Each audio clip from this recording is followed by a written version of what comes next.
When trying to get into Warframe, you get thrown into a world full of so many different items, gear, mods, and so much information that it's not surprising when something that is seemingly an easy decision can actually require quite a lot of thinking. A lot of people ask for advice on what frame to start off with, or what to go for, and I'm lazy so I kinda wanna stop answering. So this video will give the answers for me. Today we're gonna go and discuss the top 5 frames for new players.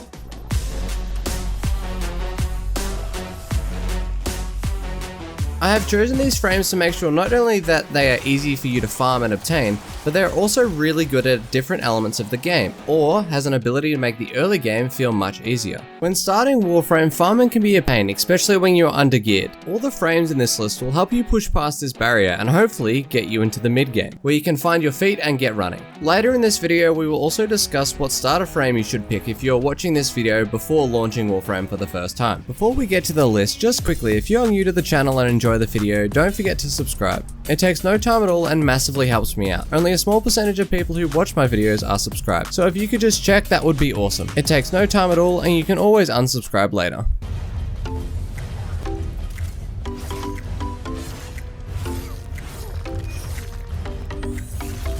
Now there are 2 reasons that Frost is on this list. The primary reason is that Frost will make a majority of defense, mobile defense, or any other mission that requires you to take a defensive stance in the game incredibly easy while you're setting up. Warframe has a meta of DPS, and this is true. However, when you are beginning Warframe, you unfortunately do not have access to the supreme firepower and damage numbers that veterans and experienced players have. This sometimes means that keeping an objective, yourself or others alive and defended can be hard. Frost's entire kit is based around CC and defense, and therefore getting it early game can trivialize most future missions along the same line. Frost's kit is as follows. Frost's first ability is Freeze, which is a frost blast that shoots as a projectile and freezes and damages the enemies that it hits. This ability is not super useful until you get augments later in the game. It's then kind of an okay ability, but still not the best. Frost's second ability is an Ice Wave. Although commonly looked past as a meh ability, Ice Wave provides great CC while you're getting used to the game. Frost sends out, well,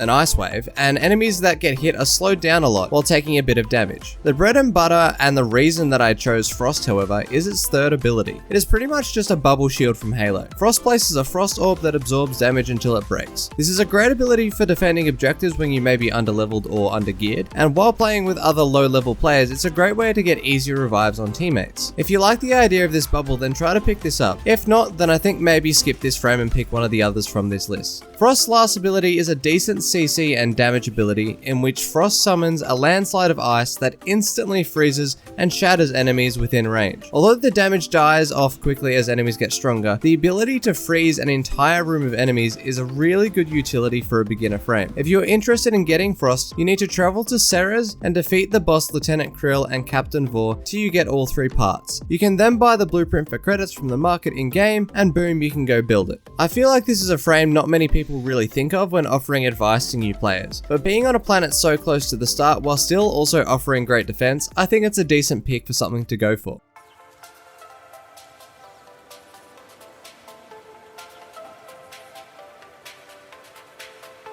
Coming in at number 4, almost the exact opposite of Frost, we have Ember. Instead of a cold frame, now we're talking about a fire frame. If you aren't a new player, you know exactly why Ember is on this list. Ember is a very good clearing frame and is super easy to get, super easy to build, and just incredible all round. Ember's number 1 is basically the same as Frost's first ability, but simply fire and applying heat instead of ice and applying cold. Ember also gets a bit of tankiness from her second ability, which is a nice easy way for newer players to have a bit easier time surviving. The second ability protects Ember with a flame armor that gets stronger over time. The stronger it is, the more damage it protects from, but when it hits its max, it starts draining your energy. So to deal with this, you want to either use your third ability to cool down a bit, or turn your second ability off and on again. Either way, this will help you as a newer player as a cheap, easy damage reduction. Ember's third ability is called Fire Blast, where Ember slams the ground to create a wall of fuck off fire that knocks enemies back and strips their armor. This ability is one that is used to cool down for the second ability, like I said before. And lastly, Ember's ultimate, her 4, which is the reason I am suggesting this to you as a beginner player. When Ember casts the 4th ability, flaming comets fly down around Ember, engulfing enemies in flames that do damage. The reason that this is so good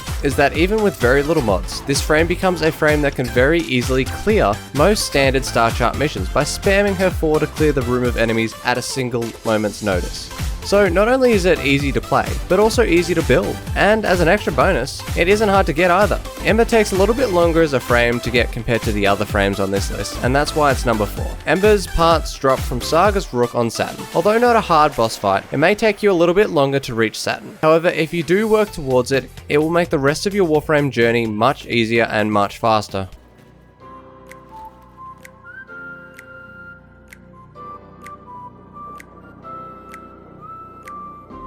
Following that for number 3, we have a frame that is going to make all the farming in this game easier, and that's why we picked it. Warframe is a game with a lot of grinding, lots of resources to farm up for different gear, weapons or otherwise, and Necros is a perfect frame to speed all that up, as one of his abilities allows him to get mobs to drop multiple things at the same time, which is great for resource farming. Most of Necros' kit isn't too exciting, but his use for reducing the time you need to farm outmatches most frames in the game. For Necros' kit, to start off we have his 1, which funnily enough is also very similar again to Frost and Ember's first. I see a pattern with these starting frames. They don't really care about their first ability designs, do they? Well, nevertheless. For the first ability, Necros shoots out a soul projectile in the wiki's words. It's essentially just a projectile that does knockback and AoE damage on impact. Pretty easy to understand.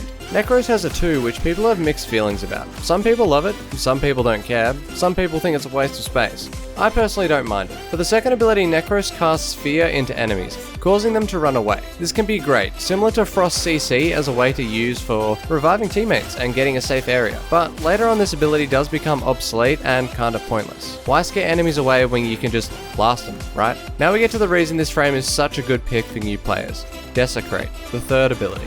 This ability will re-roll the drops of an enemy. That doesn't mean it takes away the drops that have already come out, but it simply has the chance to drop even more. Necros can re-roll drops on any limb, so that means that if you cut up an enemy, you can get even more drops from the same corpse. Having this ability toggled on is a very easy and passive way to get a big influx of resources. In a game about grinding, this is incredibly useful, and even most endgame farms use this frame for this exact purpose. And even better, this frame is not too far away from where you start. Necros can be obtained by defeating Lephantis in the Deimos node. Not too far away and not too hard of a boss. This frame will always be one that I highly recommend getting as soon as possible. Never feel bad for asking for people to taxi you there to help farm it either, as it will really skip past some of the more tedious farms you need to do while getting yourself set up within Warframe.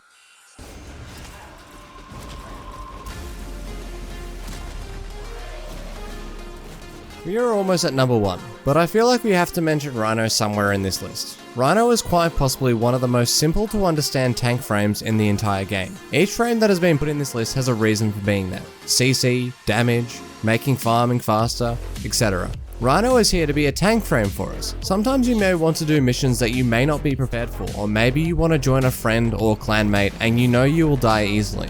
Well, Rhino can easily help keep you alive, so in this case I will recommend picking this bad boy up.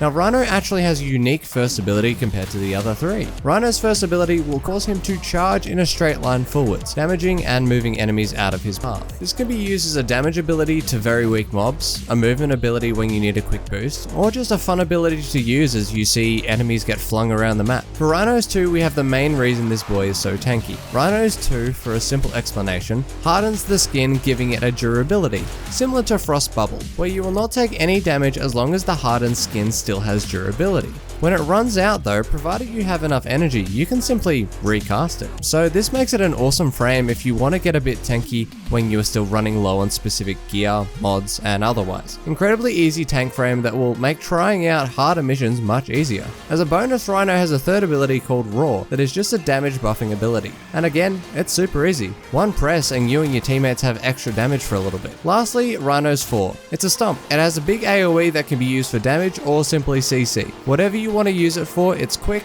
Overall, an incredibly easy to play Warframe that can keep you alive in those tough situations and offer some extra damage. Something worth picking up no matter the level of skill you're at. To obtain Rhino, all you have to do is defeat the Jackal on Fossa, which is a node on Venus. This drops all the parts available for Rhino, and once you have all 3 parts, you can then go to the market to buy the blueprint.